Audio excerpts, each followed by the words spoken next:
I don't care about your first love, this should be your last one. Nothing like your last one. You look better on me, that's fashion. Won't block your shots, lights, camera, action. Never been to love me or let me not play. Every pedal better tell him better not change. I love you, I love me a lot. Wait, which one I love better? Better off not saying.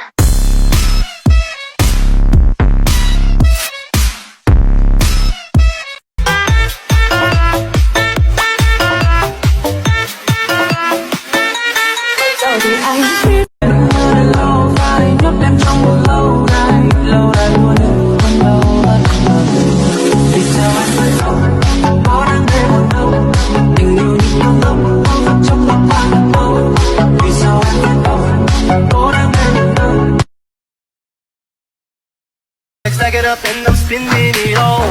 When I throw it up. Thời, sinh ra được bao bọc nhưng lớn không bóc cái bao giá. Thế giới này bao la và công nhận bạn có tài mà. Bao nhiêu lần đi bạn cứ bảo biện bạn bận qua. Bao che sự nhút nhát xong lại tự thù mình.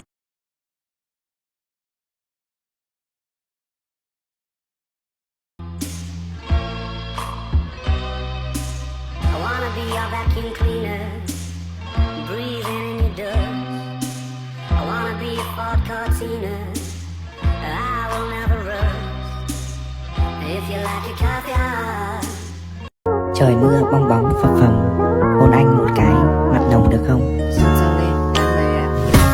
Đôi bước ngân nga, rồi anh chiều ta, đoạn đường anh lại đến đây nữa như phố dây đầu. Hai ta gần mặt, mà lại chẳng mặt xung quanh, vẻ đẹp xinh tươi đã hoa chiều răng trong anh bằng mộng mơ. Đợi một người con gái, vì yêu mà đau đến biến dày. Chiều kiếp phai sương, đường dọc trên có hoa bên đường.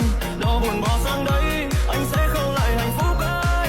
Chẳng ngày mưa giông bao tố người ơi. Đợi một người con gái, vì yêu mà đau đến biến dày. Chiều kiếp phai sương, đường dọc trên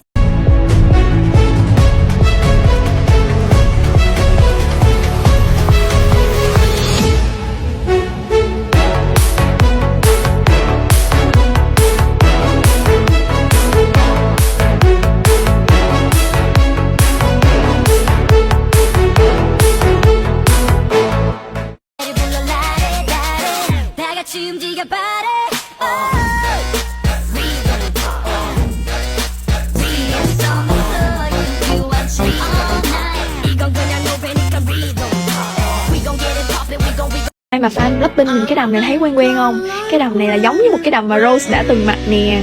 Từ lúc mà tôi thấy cái hình Rose mặc cái đầm đó tôi rất là thích rồi, nhưng mà lúc đó như tôi thấy cái vải chất liệu rồi nó sẽ là kiểu vải voan. Mấy bà Shopee như tụi mình là mặc mấy cái vải voan mà phong nhỏ nhỏ là chắc là không có cửa rồi đó. Thôi để mặc thử cái này mà vải thun nè, tôi nghĩ là chắc tụi mình có cửa nha mấy kèo.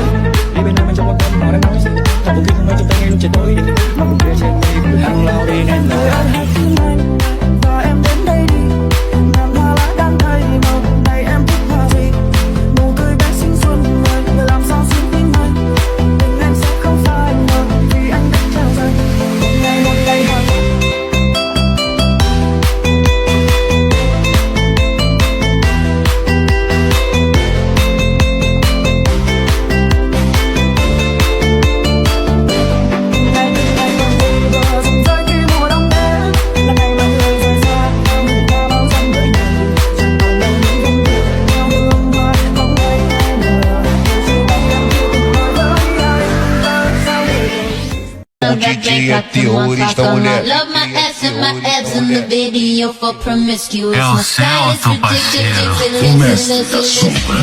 See us in the club, we acting real nice. You see us on the floor, we watching. Tối này, sau này, cất vào đi mà nếm vào, ship về số nhà.